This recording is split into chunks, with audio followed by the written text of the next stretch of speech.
Il n'est pas le seul. Nous avons parlé à plusieurs médecins qui n'osent pas le dire à la caméra. D'autres le disent à demi-mot. C'est évident que moi, comme physiatre, qui depuis environ une dizaine d'années fait la représentation, peut-être une fois par semaine, ça me conduit à avoir une certaine teinte pro-travailleur. Et au niveau du bureau d'évaluation médicale, ça les gêne un peu.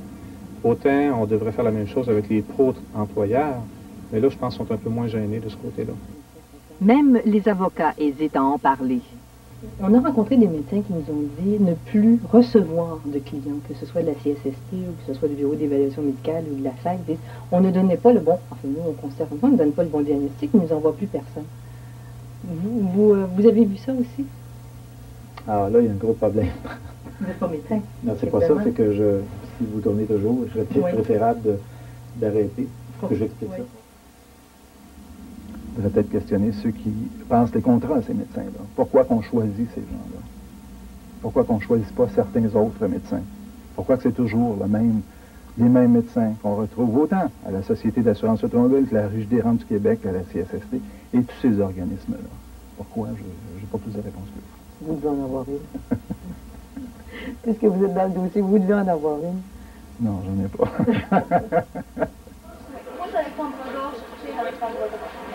L'Institut de réadaptation de Montréal, là où Lucien Bouchard, notre premier ministre, a été traité après son amputation.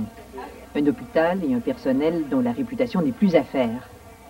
Le docteur Pierre Plante, reconnu pour ses soins auprès des handicapés lourds, a aussi été écarté. Alors, je ne comprends pas qu'à la fois, quand on est expert du côté de l'organisme, on peut être un génial extraordinaire et que dans un autre dossier sur la même pathologie, on peut être du type moron. Alors, c'est une chose qui m'est difficile de comprendre. Le docteur Plante critique sévèrement ce système qui oblige à la confrontation et à la surenchère des expertises. C'est souvent catastrophique. Le travailleur devient déprimé, chicane avec son conjoint. Ça ne marche plus sur le plan sexuel, ça ne marche plus pour s'adonner tous les jours. Ils viennent d'un sale caractère où ils sont déprimés à fond. L'individu est détruit progressivement. Il finit, sur le bien-être social. C'est l'aide juridique qui paye l'expertise. Bon, alors, on voit que ça coûte une fortune. Puis une fois qu'il a gagné 5 ans plus tard à la commission d'appel ou en cours, à la commission des affaires sociales, là, essayer de refaire une personne qui est détruite. Alors, certains s'en relèveront jamais et vont rester indéfiniment sur l'indemnisation. En dépit des problèmes de douleur, en dépit du fait qu'ils ont été victimes d'un accident, ils sont victimes d'administration et victimes dans leur vie sociale, personnelle, leur entourage, finalement, dans leur vie de couple, et se retrouvent souvent en situation de tentative de suicide ou de suicide réussi. Pour le conjoint de Mme Bellec, 10 ans de vie ont passé en démarche, de refus, en contestation, à la suite de 2 accidents. Le petit, là, quelqu'un qui est petit, là, que même du bien-être social, si vous voulez, pas capable. Un petit peut pas se défendre contre ces gens-là. Jamais, jamais, jamais, jamais. Il n'y a pas d'argent. Non? Ça prend beaucoup d'argent? Beaucoup d'argent. Ah oui. Beaucoup. Vous savez combien votre mari a pu dépenser? Oh, une fortune. Ah oui. Une fortune. Ah oui. On ne fait pas un chèque à un médecin. On s'en va pas passer une expertise avec un chèque. Ça prend du cash. Il y a des années de misère. On n'a pas vécu, nous autres, on a existé. Faut pas attendre d'avoir ça. Ah, c'est la lettre qui vous a laissé. Je suis fatigué, dans mon corps et dans ma tête. Je suis seul responsable de la décision que j'ai prise. Personne ne doit se faire aucun reproche. Pardonnez-moi. Adieu. La CSST vient de lui donner raison, mais trop tard. Ça a pris des années, hein? Ça, c'est des années. Puis aujourd'hui, il n'y a plus rien qui fait mal, il est en poussière. Ça fait 3 ans aujourd'hui, jour pour jour, le 15 de mai, que je l'ai mis en paille dans sa petite urne à Bouchette. OK? Aujourd'hui. J'ai même dit à l'avocat, quand je suis allée le rencontrer, que j'avais pas beaucoup de sous, mais que j'allais trouver les moyens, que je voulais absolument aller jusqu'au bout et que je voulais pas donner raison, si je peux dire franchement, je ne voulais pas donner raison aux gens qui m'ont dit « vous n'avez rien ». Le pire, c'est que tout ça, c'est déjà connu et dénoncé. Le docteur Bergeron, chef du département de physiatrie de l'hôpital Notre-Dame à Montréal, a consacré, avec d'autres, 1 an de travail à la réforme de la CSST. Le rapport dénonçait la confrontation, la surenchère des expertises et leur coût social exagéré. Tout ce système-là fait en sorte qu'on s'éloigne beaucoup, si vous voulez, du patient. Le système d'expertise, autant que le système d'évaluation par les tribunaux administratifs, font en sorte que le patient, dès que le patient, si vous voulez, n'est plus autorisé à poursuivre son traitement, en fait les frais à tout égard, autant au niveau de la disponibilité de soins que l'indemnité de remplacement de revenus. Le groupe de travail suggérait l'abolition pure et simple du BEM et de maintenir le rôle du médecin du travailleur.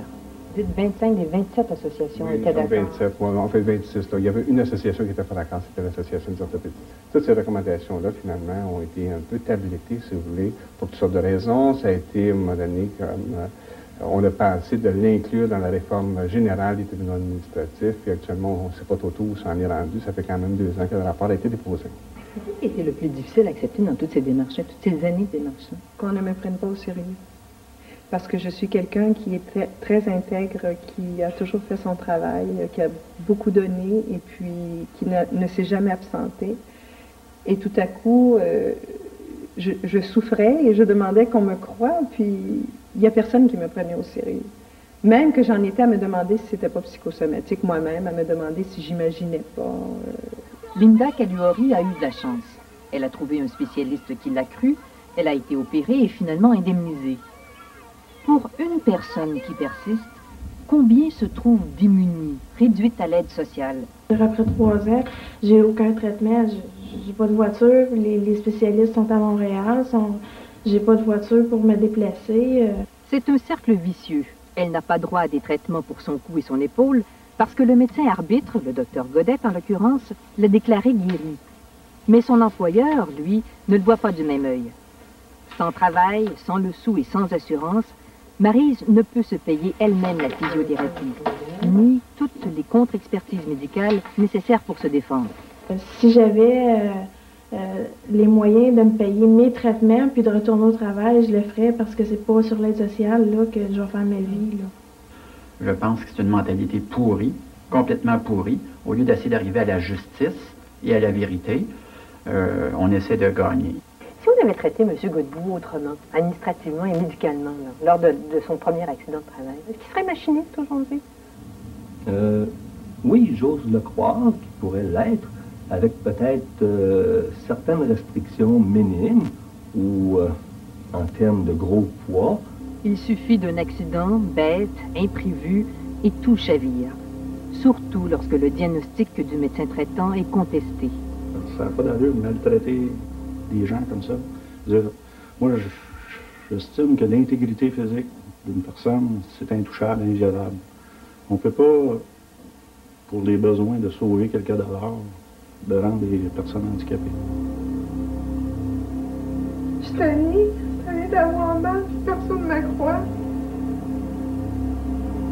Tout s'est écroulé, tous mes projets d'avenir ne tiennent plus. Là, c'est la panique dans le sens de qu'est-ce qui va arriver, moi, comment je vais faire pour gagner ma vie. Ils disent que la vie commence à 40 ans, mais je pense que pour nous, là, ça vient de s'éteindre à 40 ans. Expertise Inc. vit bien de cette confrontation, mais pas l'accidenté. Jean Godbout, qu'on vient de voir dans le reportage, continue ses démarches. Il doit d'ailleurs comparaître bientôt devant la commission d'appel de la CSST. Entre-temps, il a reçu une mauvaise nouvelle cette semaine. Il avait aussi porté plainte devant le Collège des médecins contre le médecin expert qui l'avait évalué, examiné à l'époque. Il a perdu. Le Collège des médecins juge que ce médecin en question avait fait son travail selon les règles de l'art, sans toutefois porter aucun jugement sur son diagnostic.